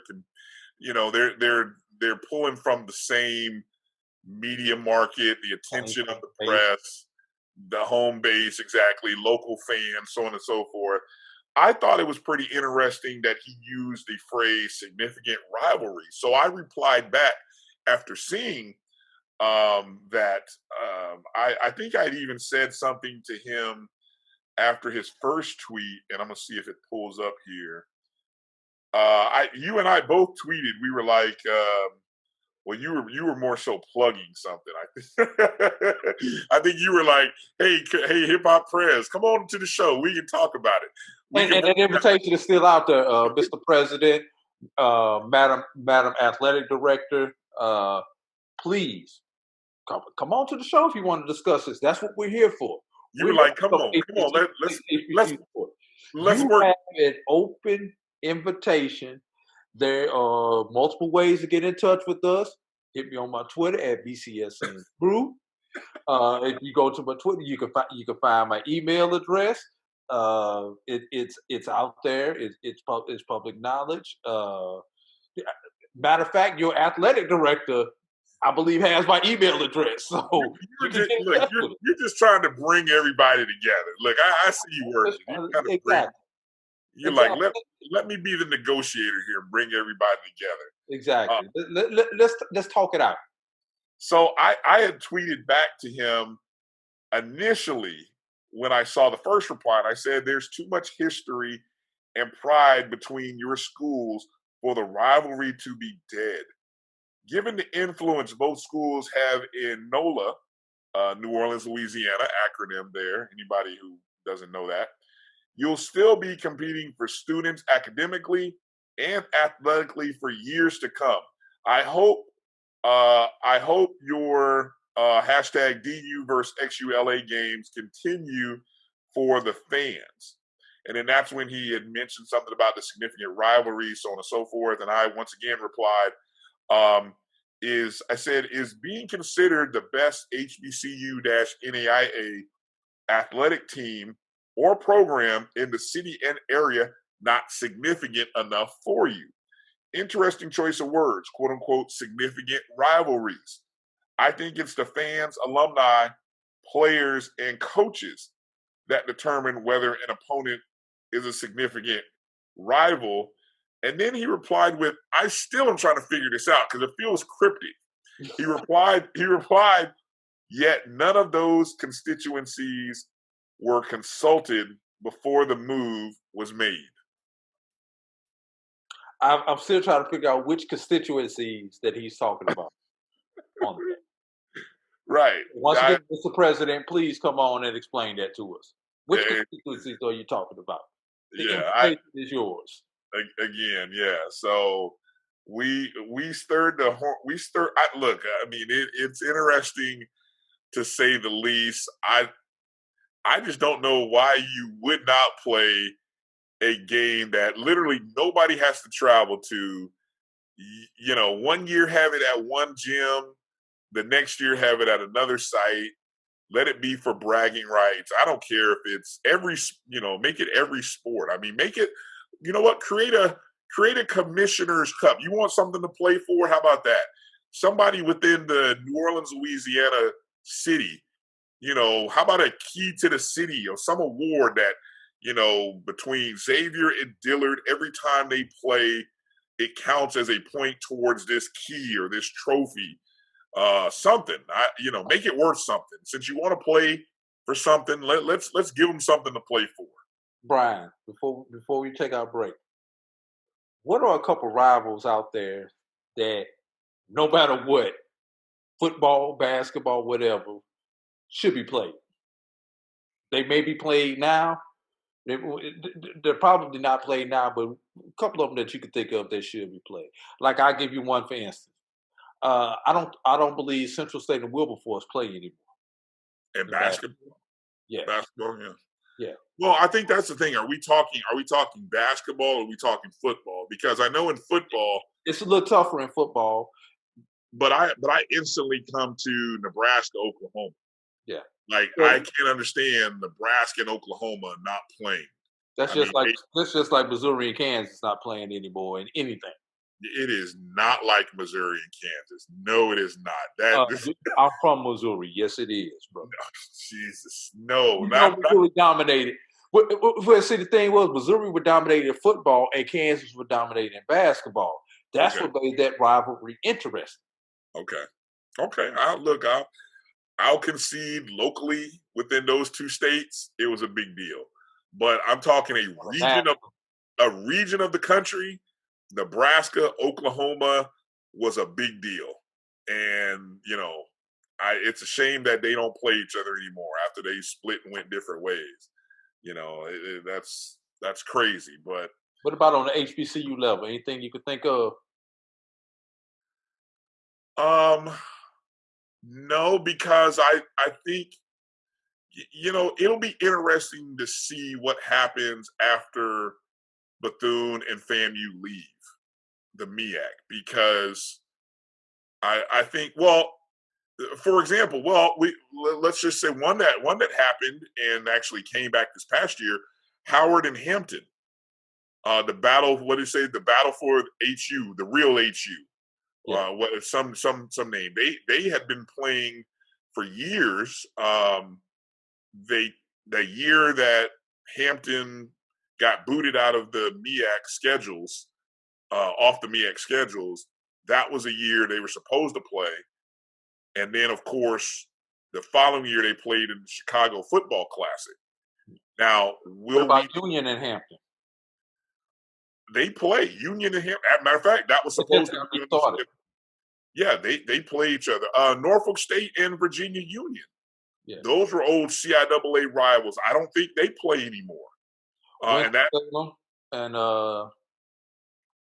North Carolina Central, that actually is coming up. That's supposed to be coming up, or at least it was supposed to be coming up this upcoming year. Those two teams, maybe I think they're going to be playing in 2021 though. I've got one, and it hasn't happened since 2016. But it used to be the opening game every football season. Tuskegee and FAMU. It used to be the opening up until the 90s. Oh, okay, yeah, okay. See, that's time you got on campus. Matter of fact, I think your freshman year was the first year they did not play. They stopped playing. Okay. See, that's interesting. That's interesting. So that's those are some of the rivalries that hopefully you can find ways to schedule again. But it's hard. It definitely is hard. I think because I would like to see every now and then some of these games be played in neutral sites. Like, I still maintain, I am hoping that once FAMU moves to the SWAC, that they find a way to schedule a game against Howard. But I don't want it to be at Howard Stadium. I want that game to be played wherever I guess they're not the Redskins anymore. The Washington Football Club. Wherever the Washington football team is going to play. Because RFK has been condemned. Yeah, it's been condemned. But you got to find a site, because there are a lot of interesting. There's just lots of alumni in that base in the Northeast for both schools that would appreciate a FAMU Howard contest. And I would like to see FAMU and Hampton play again too. I'm hoping that comes back. Once Hampton's program, gets back to wherever it needs to be, I would love to see Hampton and FAMU play again. If you talk about FAMU games that need to be played again, FAMU Tennessee State needs to be on the regular. Oh yeah. That was always a good in one. Atlanta, nowhere else but in Atlanta. In Atlanta, huh? Yes. All right, AD, let's get ready to take a break, and when we come back, or actually when you come back, you will be talking with Royal Maxwell, and you're going to get a chance to listen to that segment with him. And then a little bit later in the show, AD and I come back, and we're going to be joined. It'll be a big group chat with AD and I, and Dr. Cavill's Inside the HBCU Sports Lab. We'll have Dr. Kenyatta Cavill, Mike Washington, Charles Bishop, and we will get a chance to finally, all of us get a chance to kind of chat about the Deion Sanders hire at Jackson State, and really try to find some new angles to talk about, discuss, to review. It's been a lot over the last 48 hours. And so, probably anyone who's been interested in the HBCU thing now, you probably heard from different shows. Hopefully you heard Doc's show on Tuesday night. That was a great show. By the way, Doc Doc was doing some teaching, man. My goodness, some good stuff. That's 3 days in a row I've been listening to preaching. You know, you got your normal Sunday. Listen to Reverend Prime Time on Monday, and then I listen to Reverend Cavill on Tuesday. Dr. Reverend Cavill. Yeah, Dr. Reverend Cavill.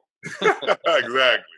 Yeah. So I mean, we just got to keep it going somehow, some way. But good stuff.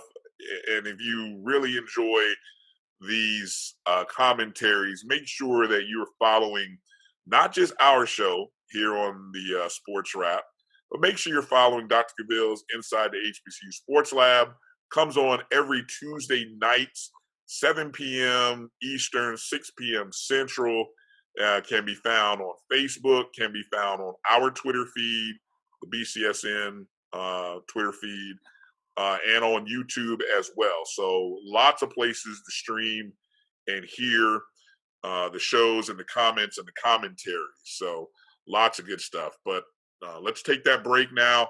Coming up, AD segment with Royal Maxwell. And then coming up after that will be the group chat with the guys from the HBCU Sports Lab. You're watching and listening to the BCSN Sports Wrap on the Black College Sports Network.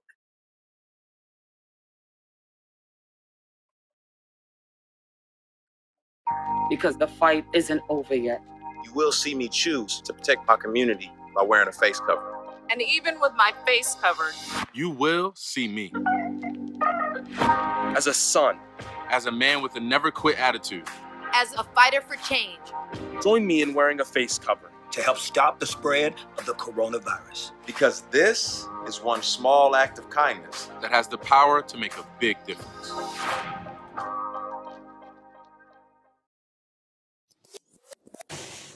Follow the Black College Sports Network on social media at MyBCSN1, the number 1, on Facebook, Instagram, and Twitter at MyBCSN1.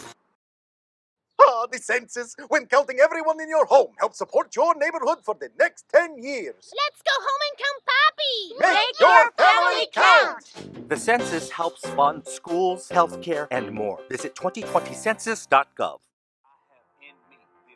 Support the Black College Sports Network so we can continue to provide you coverage. Go to myjbn.com/support and be a part of the Black College Sports Tell everybody Network. They can follow their dreams.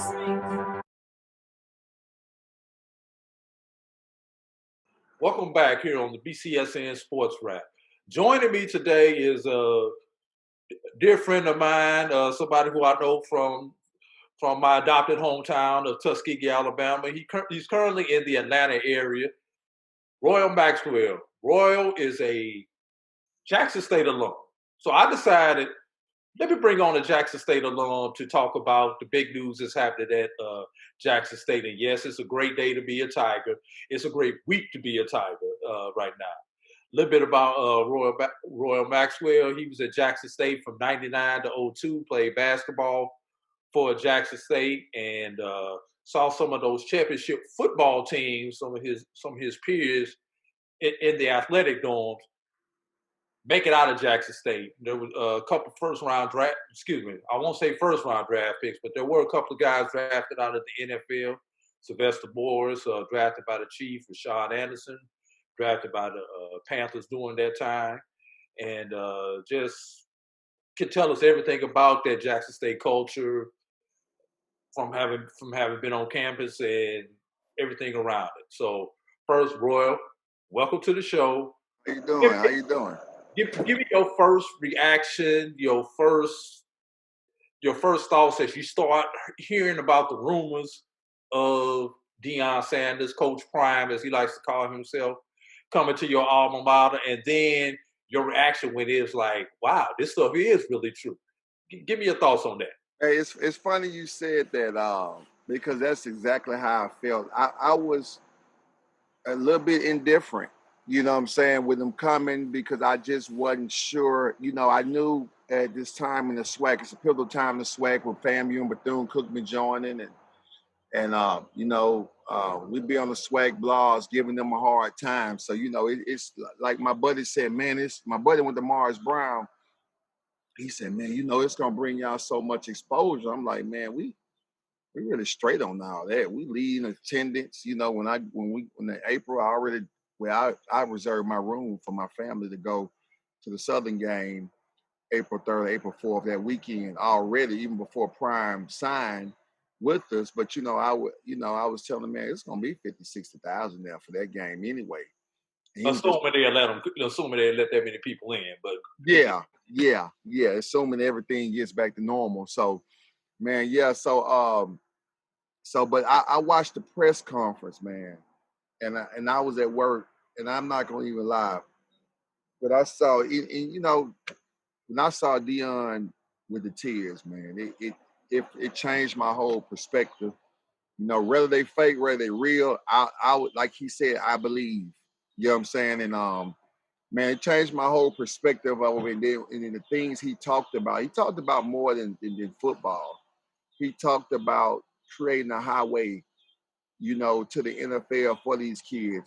We talked about, like, say, your adopted home, my home. How many players could have gotten out. Tuskegee had quite a few. Coming from another, really good black college. It could have been more. And as well as at Jackson State, T.C. Taylor, one of the holdovers. I was at Jackson State when T.C. first got there, right? And T.C. Taylor was a quarterback, and then we brought in Robert Kent. So T.C. moved over to wide receiver and was an outstanding. I mean, T.C. might have caught 100 balls in 2 years, easy, maybe like around 150. He was a hell of a wide receiver and played a couple of years and so forth. So, but my point is, man, it's been a lot of talent, but the the platform hadn't been on a level playing field. So I heard Dion. I listened to his press conference. That was, I think, yesterday when he had the red jacket. So after he took off the blue jacket, and he talked about first, he was pivotal in starting the 53 black college player combine. He said, why can't we get these players intertangled or intertwined with the regular combine? Yes, I saw that.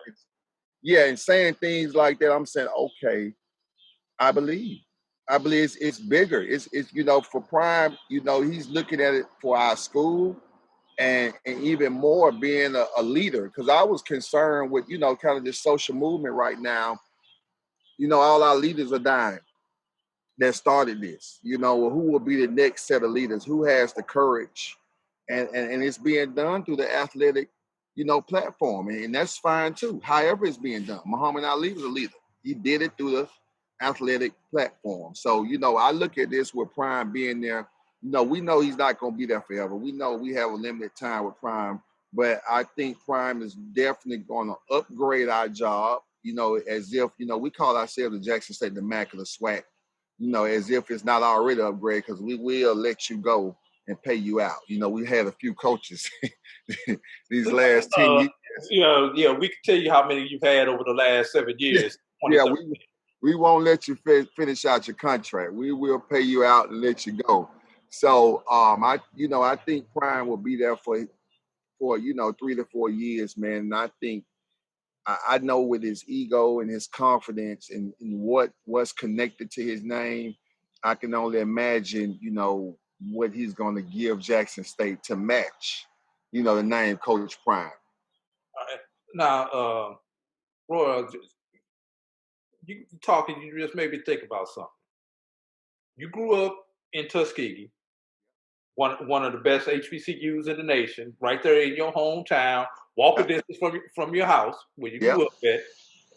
And then you wound up first going to Grambling and then over to Jackson State.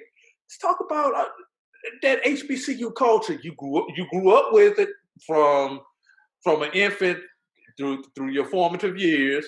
Then even though you didn't stay at home to attend your local HBCU, you still wound up going to other HBCUs. Just kind of talk about that matriculation. Just talk about that culture and how much that HBCU culture really means to somebody like you. Man, well, we had it's crazy because being a town where we're from, it's a football town. So not at the time there weren't any guys getting Division I athletic scholarships in basketball, where we from. You know what I'm saying? Had plenty of outstanding players, Brian Curry and Wendell Ellis, and you had Ligon boys, and you had plenty of players that were extremely more talented than I was. But I remember my coach said, Maxwell, you had grades too. And so don't forget to tell them how tall you are. Something else you had on the yeah, by the way, I'm 6'7". So okay. 6'7", and had a myriad of skills to go with it. But I remember Chi Walker, he's named Lonzo Sasso on Facebook. He was playing at Tuskegee. He had just finished. And his mom was Shirley Walker. And she sat on the NCAA board for women's basketball. But anyway, he walked in Zebra Music, my brother's music store, and said, man, and I was headed to FAMU. Funny, I was headed to FAMU. I had wish you would have been there. Accepted the FAMU. I was going to FAMU, and that's what it was, because our parents would take me to the Tuskegee FAMU game, the first game of the season, probably my whole life. You know what I'm saying? That was the first game of the year. We drove to Tallahassee, and went to see Tuskegee play for FAMU. So I was like, man, I'm going to FAMU. And so I went with Chi walked in, Zebra said, man, you not getting recruited? I said, nah, not really. I said, I'm going to FAMU. He said, nah. So he made a few phone calls. And at the time, Howard Davis was the athletic director at Jackson State, which used to be the athletic director at Tuskegee, and was my mom's good friend. And so I guess Chi called Howard Davis, and he called Grambling, and Howard called my mom. So that boy's still hooping around there. And I sent some film in, sent to Grambling. That's all she wrote, man. As a matter of fact, University of New Orleans started recruiting me, and man, it just Tuskegee would start recruiting even harder. Alabama State was recruiting. So it kind of blew up from there, man. But when I got ready to leave Grambling after my coach was let go, we had a Caucasian coach who was pretty good, man, pretty good coach. But it was rare in that 90s time that you had a Caucasian coach coaching at a historically black college. And he said, hey, Roy, I think you're a little bit better. I want to send you to a high-level Division II. I said, where is it? He said, well, we go to Texas. And I was like, no. I said, I'm a black college guy. So I went on to Jackson State, and that's all she wrote, man. As a matter of fact, like I told my wife, my son is in 6th grade. I said, we're going to spend these next 7 years exposing him to the different HBCUs. So we're going to get up to Hampton, we're going to get up to Howard, we're going to get up to North Carolina A&T. We're going to get up to Winston-Salem, and of course do the southern schools. Like my wife is from Houston, so I really like Prairie View. We get to Prairie View, and get to Alcorn and Tennessee State, so we can expose him to the different black colleges. Because, at Grambling, we were right near Louisiana Tech. And at Jackson State, Southern Miss was down the street. And, of course, Mississippi State and Ole Miss were north.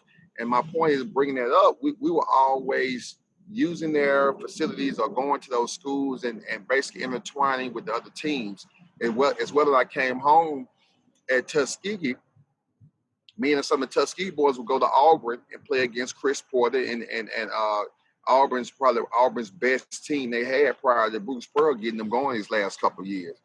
And, I will say this, at an HBCU, being involved with Tuskegee, Alabama State, Grambling, and Jackson State, 4 schools connected, when I can go on the campus, get in the midst of it, you leave with more than just an education. And that's the big difference. And Prime adhered to that. We're saying, you want to be a professional, not necessarily professional athletes, but professional young men. And that's what happens at a black college, man. You leave with more. You're not just a number. You're not just a number. If you just want to be a number, okay, of course you can be an introvert, but you don't have to be a popular person to be something at a black college, and they really build you up. And I think that's needed in this very diverse world, man. Otherwise, we'll kind of just fall to the wayside. Now, I'm pretty sure you've talked to a lot of alumni friends from Jackson State. How excited are the alumni right now? Man, when I went to work today, it's this lady that went to Jackson State. She's a few years older than me. And she never goes back to the games. I say, hey, I'm going to homecoming. She said, Coach, I hadn't been back to Jackson State in about 25 years.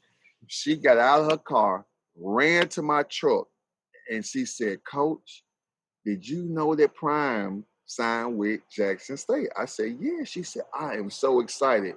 So I'll just say you have alumni that weren't necessarily involved year to year, that now because Coach Prime is there, he will be bringing out other Black college guys. I was on the phone last night with a guy who graduated from Alabama State, but he lives in Jackson. He can't wait for Prime to get the time. Like I said, alumni that works with me, she hadn't been involved in 25, 30 years. She can't wait. My wife graduated from Tuskegee. She can't wait. So attendance-wise, it's going to go crazy. I just hope that Jackson State University, and I played against the athletic director, Ashley Robinson. He played at Mississippi Valley. He's from Jackson, but played at Mississippi Valley when I was at Jackson State. I hope that business-wise, we can make some relationships so that when Prime leaves, not necessarily giving an endowment, but, figuring out how to get some, get some funds and some financial relationships, that we learn how to make some more relationships and collaborations, by using Prime and his network, so that when he's long gone, he can still have his name. He could have a bit of an effect on us that make us go definitely into the 2025, 2030, move us to that next level for those other FCS schools. Now, whether Prime is there or whoever comes in after Prime, the one thing that Jackson State and every other HBCU, but specifically we're talking about Jackson State, has is culture. As a former athlete at Jackson State, talk about that culture, because I've been to Jackson, Mississippi. Beautiful, small city, a lot of history, especially Black history in Jackson, Mississippi. You've got another HBCU right up the road from you in Tougaloo, less than 10 minutes away from Jackson State. So just talk about that the culture that some of these athletes that Coach Prime is going to be recruiting are going to see on Jackson State's campus. Man, I brought my mom out to a game at Jackson State when I was there, and I said, Mom, it's a little bit different than Tuskegee, Alabama State. Tuskegee and now Alabama State, being out of Crampton Bowl, they got a little bit more land. It's like a family reunion. Now Jackson State, when I take my buddies that are from Atlanta and went to the AUC, I tell them, man, listen, this is like a Falcons game. When you pull up on the hospital side of either side, you're going to see the tailgate, and it looks like an NFL football game. You know what I'm saying? In the tailgate in Jackson State, you're going to go inside the stadium, and you're going to see as many people as you see at an SEC football game. Depending on if the opponent brings a few fans, all they got to bring is a few. But when you look from the middle of the bowl all the way around to the end zone, it will be full. Man, the culture at Jackson State, we the only show in town. They call it Mississippi's only urban university. The flags are going to fly on the cars. It's required that you get your pom-poms, man. And then it's all about that JSU, man. The culture is deep, and it runs in your blood, man. The pride you have for your school, man, in going to Jackson State, and it's so deep that, like I said, when I take my friends to games there or take other families, I told a couple of my buddies, man, y'all need to come on, man, and bring your families to the game. Man, they really do try to hang on, and try to become a Jacksonite. They want to become a Jacksonite, man, because the culture is so deep, man. It's all Jackson State. When you come to the city, the tags on the back of the cars, the flags that's coming out the windows, the gear in the Walmarts, and they got the Nike factory, they got the factory stores, the outlet stores.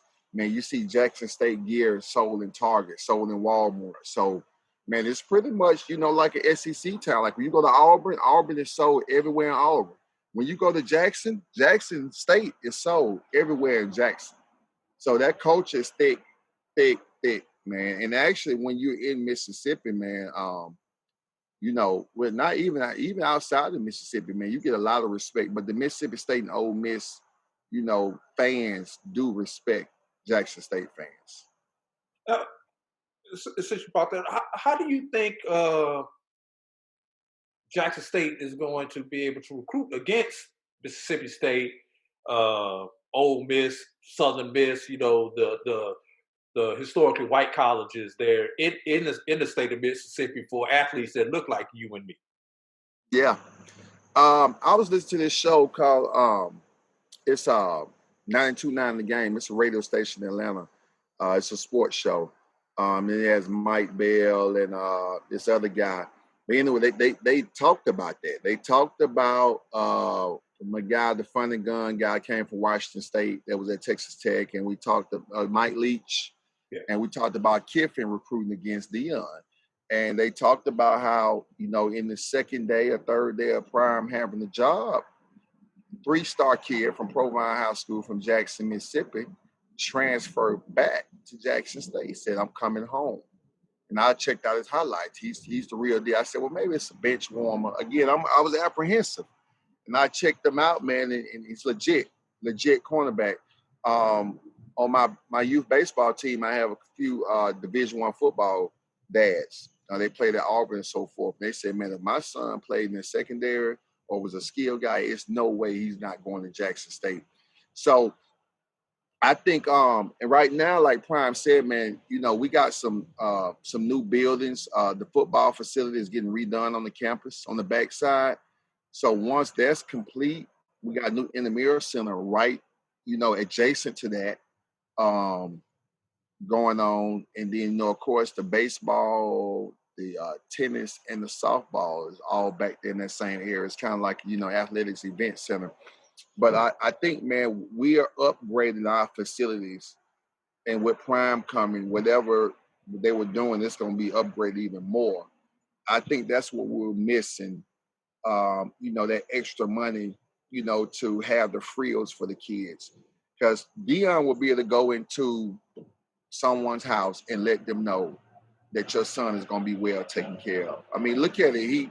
He had that the school, and they shut down. They tried to, put a huge scandal on him. He went to Trinity. They went to another private school, and they were on ESPN twice. They were on ESPN twice. They were so good, they ran him out the league. Yeah. Period. So, I think Prime has enough experience on how to build and how to go about, putting a program together.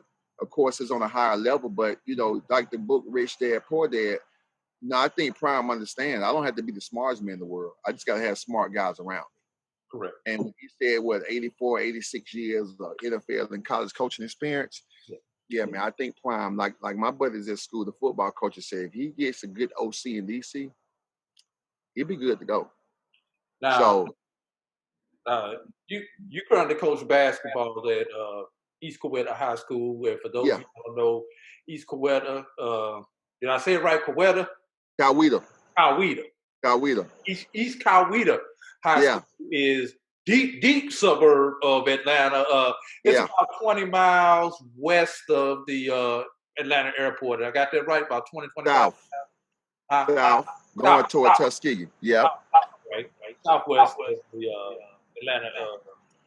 Atlanta airport. So very good basketball program. Made a great run into the state playoffs last year. Class 7A, if I remember right. Coach, right? Yeah, and just for those who don't know anything about Georgia basketball, usually when it comes to Class 7A, it's Atlanta and it's everybody else. Not a pros. To be a part of that, everybody else, great job. But I bring out your basketball coaching to ask you this question. As a coach, you've got sophomore, junior, senior athletes. Although you're coaching a different sport, the recruiting game is the same, be it baseball, be it basketball, be it football. What are you How has this changed the game? And then number two, what are you as a coach who's trying to get kids to that next level, telling these kids about not only Jackson State, but HBCUs in general? Man, so like you adhere to the basketball in Georgia, man. The basketball in Georgia is top 3 in the nation. You got the DMV area, that's arguably, and you got the Chicago area. And maybe New York. Yeah. You throw New York in that conversation. Yep. And then you got Georgia, Atlanta metro area. And so, man, we play against a lot of pro. Colin Sexton, coach against Colin Sexton, played for Alabama. Jared Harper played for Auburn. I think he signed with the Brooklyn Nets. Chumo Kiki played for Auburn, and he got drafted number 10 in the first round, and he had a torn ACL in the tournament. Jaylen Brown, that y'all seeing on TV right now, Boston Celtics, played for Wheeler High School. Coach against all these guys, man, and it's on. We can go on and on and on and on and on. But what I'm telling kids, what's different now as opposed to when I played, back in 01 and 2000, is that it really doesn't matter where you play. It really doesn't matter where you play. You got the kid that plays for Boston Celtics. He came from Villarica High School and went to JUCO. Crowder, Jay Crowder. Yeah. Jay Crowder came from Villarica High School. Then you had Jimmy Butler, who went the long way around, went to JUCO and went to Marquette, and then came through the league, as a defensive guy and moved his way up to the superstar that he is. And they got some other examples out there that went the long way around. And I'm just telling kids, as far as getting prepared, man, you don't have to resort to the Power Fives and go there. And sometimes you're not Power Five ready. You need to go somewhere where you can play and you can develop while still playing and get yourself prepared for that next level. And I think Prime will give us opportunity to do so, no matter what sport it is. He'll give these kids a chance who aren't Power Five. It's not the 6'4" wide receiver. We might have a 6-foot wide receiver or the 5'10" wide receiver, which Kansas City Chiefs full of little fast guys. As a matter of fact, is it Hunt? One of them went to, Hunt is gone, but one of Kansas City best players came from West Alabama, if I'm not mistaken. Running back. Hill. Yeah. Yeah. He was at West Alabama. So, I think, if we can kind of streamline these kids, because you right now, you have a movement. You have a movement where kids are considering. You got Mikey Williams, one of the top basketball players in the nation. I think on his list he had 4 HBCUs and 4 Power Five. I don't think he'll go to college at all. I think he's going to pick that G League route. But just the fact that we're in these kids' thought process, it's changing the game. Then you got examples like Prime. You got Maurice Williams, who won a championship with LeBron James at the at Alabama State University. You got Lindsey Hunter, who won a championship with the Detroit Pistons, and Lindsey finished with the Chicago Bulls. He's a coach at Mississippi Valley High School. So, man, and then you got Prime. Then you have got people like Paul Broadax at Savannah State. Yeah. What's his name? Now Fred McNair. You had Steve McNair brother. Yeah. That's at Alcorn, winning, competing with North Carolina A&T for Black College Championships year in and year out. Yeah. So it's definitely moving into a different level, man. And I think these kids gonna realize that I can go anywhere. You can give these black colleges a chance. So it's a pivotal year for our main 2 sports, basketball and football. Because when we receive these athletes, we got to make sure we take care of them, and the administration has to be ready to make sure they make the commitment, unlike we've done in the past. We got to make the commitment to make sure they're comfortable too. Outside of wins and losses, as a Jackson State alum, as a Jackson State athletic alum, what would constitute a success for you? with Prime, I think number one, man, if he can get some of those 4 and 5 star kids to sign, commit, and stay past 1 year, that would be a win because they have the system and they have the jail and mold. I think that would be a win, number one, because Prime has he has everything he needs in regards to his personality trait to get people to buy in. It's I believe, we already DI love. So, I think he can rile up the crowd and so forth and get us, where we need to be. But I just really think if he can bring some of those 4 and 5 star athletes to Jackson State, then when we play those money games next season, next fall, like when Howard had Cam Newton, little brother, Kalen Newton, they went up to, I think, Fresno or New Mexico and shocked the world. I think, we go into those money games, man, and perform at a high level. I think that'll be a win just to get those 4 and 5 star athletes to Jackson State University. Not Royal and I, we're decent friends, but I know one day in 2021, he's going to have on his navy blue. I'm going to have on my green and orange when Jackson State and FAMU open up down in Miami Gardens in the Orange Blossom Classic. So Labor Day, I can't wait. Definitely going to bump into each other, and hopefully we'll have a live remote going on. And if we do, I'm definitely invite you by the set to come say a few words to us, man. But definitely, man. I think that right there. I remember when they started pumping that game, man. FAMU and Jackson State in Miami, man. That game, I would assume it's going to be in the Dolphin Stadium. Yeah, in Hard Rock. Yeah, man. It's going to be. Yeah, you're talking about another, Florida Classic type crowd, right? Because Jackson State travels, FAMU travels, Prime is there. That's the cherry on top. You're going to get even more people out of Florida. You're going to get Tallahassee down there. Man, it's going to be wild. Wait, I'm going to throw this out. Hope you get there in time for Saturday because on Saturday before, Florida Memorial plays Edward Waters on that Saturday, so make sure you got plenty of food because you're gonna have a double tailgate that same weekend. Oh man, you Jackson State Sunday, Edward Waters for Memorial on Saturday. You remember it was something like that in Birmingham about 15 years ago. You had the MEAC Swag Challenge, so it was FAMU and Southern. Then you had Tuskegee and Miles. Yes, I remember like that Saturday, man, and it was ridiculous that whole weekend. I went to both of them. It was double header, so the same type of deal. Yeah. So I'm gonna get there like Thursday.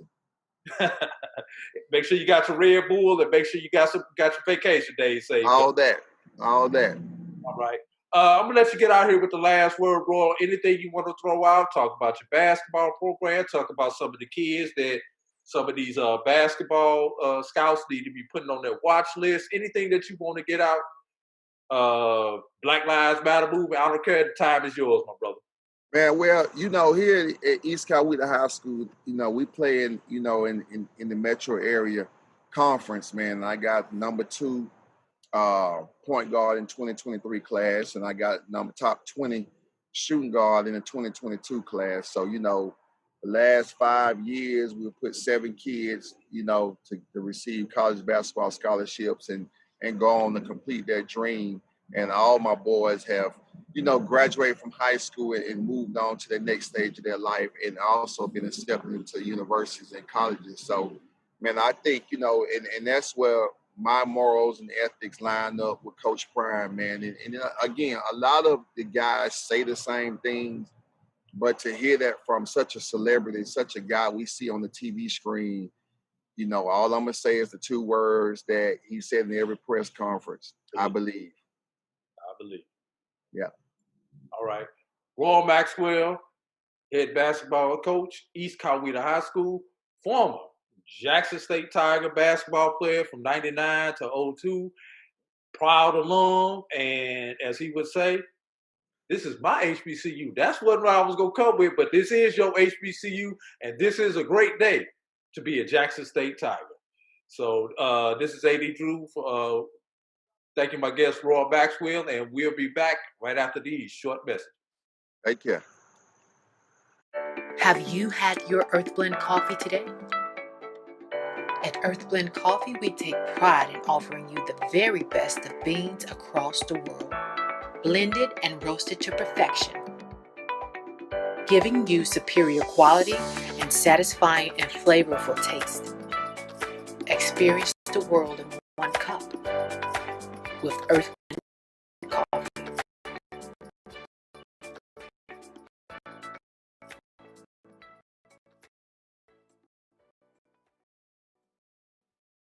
You care for the house, the kids, and our future. My Shiro's day is never done. So let's save a little more now